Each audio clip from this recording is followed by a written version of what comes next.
All right, back with another hieroglyph and the first in a little mini series about numbers. So, how is this dash used in numbers? That's what we'll get into in just a moment.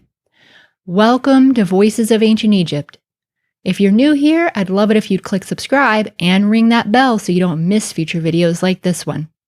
All right, so how is this dash used? I had a previous video on a couple of other ways that this is used, and you can check that one out. But today I'm going to talk about how it was used in numbers. So this dash was used, if it's used by itself, it could be used for the number 1. And then it could be used to write out numbers 1 through 9, and you simply write more dashes. So for 2, you write 2 dashes. For 6, you write 6 dashes. For 9, you write 9 dashes, and so forth.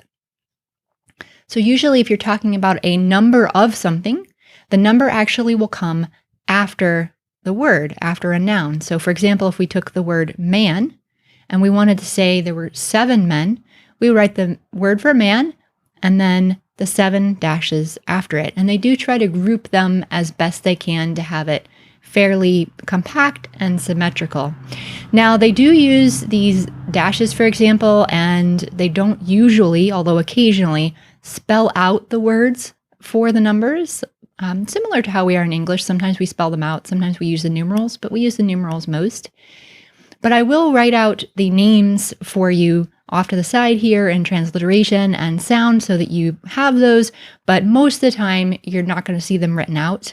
And in transliteration, scholars write out the numerals with our modern Arabic-derived numerals as well. We don't usually transliterate the sounds of the names of the numbers.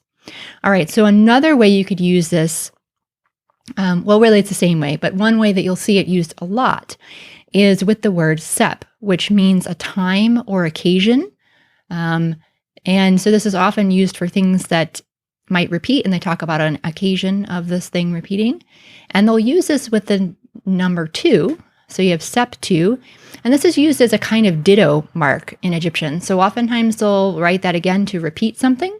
And you'll see this a lot in texts where somebody is supposed to be saying something and they say it twice. And instead of actually writing it out twice in the text, they'll write it once and then put sep 2 next to let you know that basically you just repeat that part again.